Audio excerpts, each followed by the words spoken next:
লিল্লাহি রাব্বিল আলামিন ওয়াসসালাতু ওয়াসসালামু আলা রাসূলিহিল কারীম ওয়া আলা আলিহি ওয়া সাহবিহি আজমাইন।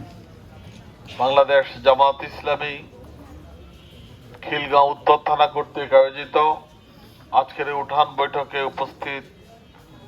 উঠান বৈঠকের সম্মানিত সভাপতি, খিলগাঁও থানা উত্তরের সম্মানিত আমির, ঢাকা মহানগরী মজলিসে শুরার অন্যতম সদস্য জননেতা জনাব নাসির উদ্দিন, মঞ্চ উপবিষ্ট নেতৃবৃন্দ, উপস্থিত আছেন বাংলাদেশ জামাত ইসলামী কর্তৃক ৩ নম্বর ওয়ার্ডের কাউন্সিলর পদপ্রার্থী আপনাদের সকলের সুপরিচিত ব্যক্তিত্ব জনাব শহীদুল ইসলাম, সমবেত শ্রমজীবী মেহনতি ভাই ও বন্ধুগণ, আসসালামু আলাইকুম ওয়া রাহমাতুল্লাহি ওয়া বারাকাতুহু। আপনারা কেমন আছেন? আলহামদুলিল্লাহ ভালো আছি। প্রিয় ভাই ও বন্ধুগণ, আমাদের নেতৃবৃন্দ গুরুত্বপূর্ণ বক্তব্য রেখেছেন। আপনারাও সারাদিন পরিশ্রান্ত ক্লান্ত, খুব লম্বা বক্তব্য দেওয়ার সুযোগ নেই। এরপরেও যেহেতু আনুষ্ঠানিকতা, দু একটি কথা বলার মধ্যে দিয়ে বক্তব্য শেষ করব।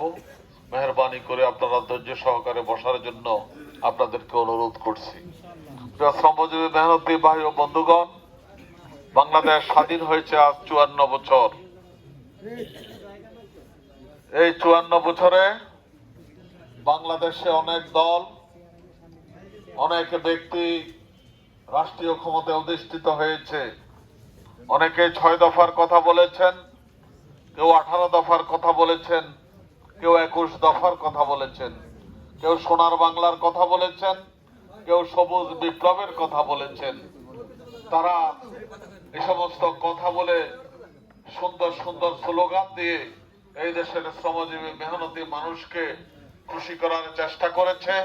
তারা সত্যিকার অর্থে শ্রমজীবী মেহনতি মানুষের ভাগ্য পরিবর্তনের জন্য কোনো কাজ করে নাই। তারা শ্রমজীবী মেহনতি মানুষকে ক্ষমতার সিঁড়ি হিসাবে ব্যবহার করে তারা দেশে বিদেশে গাড়ি বাড়ির মালিক হয়েছে।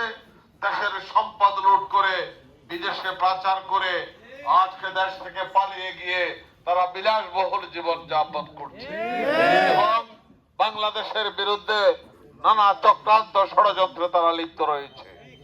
প্রিয় শ্রমজীবী মেহনতি ভাই ও বন্ধুগণ, আজকে একবিংশ শতাব্দীর এই যুগে এই কথা প্রমাণিত হয়েছে, মানবরচিত কোনো আইন, মানুষের কোনো তন্ত্র মন্ত্র শ্রমিকদের ভাগ্যের পরিবর্তন করতে পারেনি, পারবেও না ভবিষ্যতে।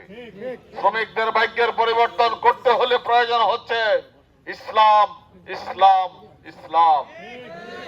আজ থেকে ১৪৫০ বছর পূর্বে রাসূলুল্লাহ সাল্লাল্লাহু আলাইহি সাল্লাম মদিনায় যে ইসলামী রাষ্ট্র প্রতিষ্ঠা করেছিলেন, সেই রাষ্ট্রে শ্রমজীবী মেহনতি মানুষ সবচাইতে সুখ, শান্তি, সমৃদ্ধিতে বসবাস করেছে। রাসূলুল্লাহ সাল্লাল্লাহু আলাইহি সাল্লাম সেই রাষ্ট্রের রাষ্ট্রপতি ছিলেন, আর সেই রাষ্ট্রের অর্থমন্ত্রী ছিলেন একজন শ্রমিক, হযরত বেলাল রাদিয়াল্লাহু আনহু। রাসূলুল্লাহ সাল্লাল্লাহু আলাইহি সাল্লাম যে রাষ্ট্রের রাষ্ট্রপতি ছিলেন, সেই রাষ্ট্রের প্রধান সেনাপতি ছিলেন একজন শ্রমিক, হযরত যায়েদ বিন হারিস রাদিয়াল্লাহু আনহু। কিন্তু আজকে আমরা কি দেখতে পাই? আজকে আমাদের বাংলাদেশে যারা ক্ষমতায় যায় তারাই লঙ্কায় যায়। তারা আর শ্রমিকদেরকে চিনে না। শ্রমিকেরা তাদের সাথে দেখা করার কোনো সুযোগ পায় না। আমার একজন শ্রমিক তার মাথার গাম পায়ে ফেলে বঙ্গভবন তৈরি করেছে, কোনদিন তাকে আর সেই বঙ্গভবনে ঢুকতে দেওয়া হয়নি।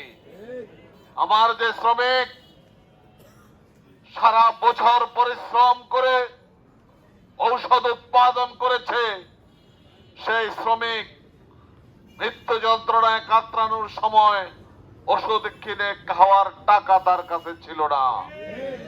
আমার যে শ্রমিক পোশাক শিল্পে কাজ করেছে, কিন্তু সেই শ্রমিকে যখন কাজ করার আর ক্ষমতা রাখে না, সেই শ্রমিক সুন্দর করে পোশাক পরিধান করে চলতে পারে না।